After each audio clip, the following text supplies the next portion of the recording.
दरम्यान राज ठाकरेंनी विविध विषयांवरून विरोधकांना धारेवर धरलं. मनसे हा हरलेला पक्ष नाही असं बोलून कार्यकर्त्यांचा उत्साह वाढवला. दुसरीकडे संतोष देशमुख हत्या प्रकरण, बीडमधील वाढती गुन्हेगारी आणि मराठी माणसांचे प्रश्न अशा अनेक विषयांवर त्यांनी बोट ठेवलं. तर येत्या महापालिका निवडणुकीसाठी कार्यकर्त्यांना कामाला लागण्याचे आदेश देखील राज ठाकरेंनी दिले.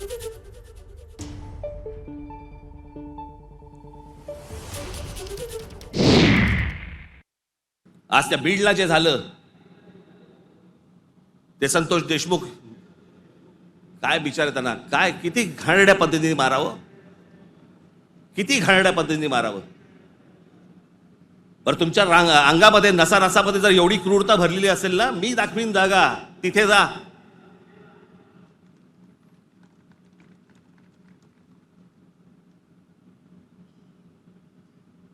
पण हे सगळं झालं कशात ना? त्या विंडमिल, तिकडची ॲश, तो तिकडचा जो काय प्रकल्प, त्याच्यातनं निर्माण होणारी जी काही ती राख आहे. म्हणजे मी आजपर्यंत ऐकलं होतं की राखेमधनं फिनिक्स पक्षी उभारी घेतो. आमच्या बीडमध्ये राखेतनं गुंड तयार होतात. विषय होता पैशाचा. ती जी काय वाल्मिक कराड आणि जी काय नावं येत आहेत त्यांची, हे सगळ्या खंडण्या. या संतोष देशमुखने त्याला विरोध केला. उद्या तिथे संतोष देशमुख नसता, दुसरा कोणी असता तरी त्यांनी हेच केलं असतं. कित्येक गोष्टी आहेत ज्या विधानसभेमध्ये बोलल्या जाऊ नयेत. लाडकी बहीणचं काय झालं?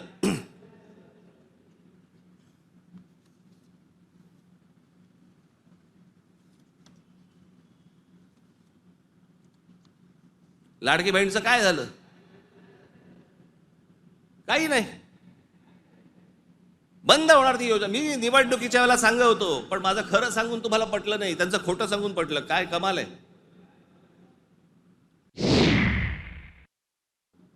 निवडणुकीच्या तोंडावरती तुम्हाला सांगितलं होतं शेतकऱ्यांना कर्जमाफी करू म्हणून, सांगितलं होतं ना. काल अजित पवार बोललेत 30 तारखेच्या आत पैसे भरून टाका, कर्जमाफी वगैरे काही होणार नाही. म्हणजे निवडणुकीच्या तोंडावरती तुम्ही वाटेल त्या गोष्टी बोलणार आणि निवडणूक संपल्यानंतर लोकांनी भाबडेपणाने मतदान केल्यानंतर तुम्ही आता ऐन मोक्यावरती बोलणार की पैसे भरून टाका म्हणून. अरे वा. महाराष्ट्रातल्या जनतेला मला विचारायचंय की इतक्या भाबडेपणाने तुम्ही मतदान करता तरी कसे? ही लाडकी बहीण योजना, या लाडक्या बहीण योजनेची आता काहीतरी 2100 कोटी काहीतरी करणार म्हणे. 2100 कोटी केलं तर साधारणपणे वर्षाला महाराष्ट्र सरकारवरती 63,000 कोटीचं कर्ज होईल.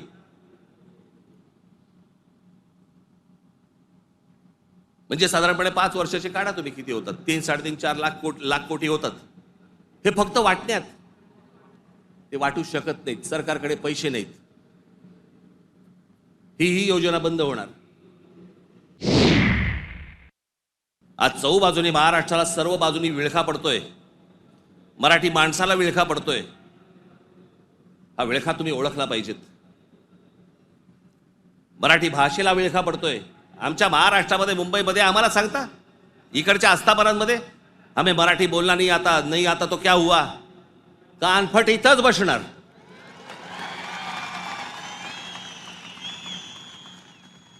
फालतू देशबीस सांगायचं नाही आम्हाला. प्रत्येक राज्याची एक राजभाषा आहे. त्या राजभाषेचा सन्मान हा प्रत्येक राज्यामध्ये राखला गेला पाहिजे. महाराष्ट्रामध्ये, मुंबईमध्ये मराठीचा मान हा राखला गेलाच पाहिजे प्रत्येक आस्थापनेत. या महाराष्ट्रामधल्या उद्यापासून तयारीला लागा. महाराष्ट्रातल्या प्रत्येक बँकेत मराठी वापरली जाते की नाही पहिले चेक करा. प्रत्येक बँकेत, प्रत्येक आस्थापनेत तुम्ही मराठी म्हणून सगळेजण कडवटपणे उभे राहायला पाहिजेत. एबीपी माझा, उघडा डोळे बघा नीट.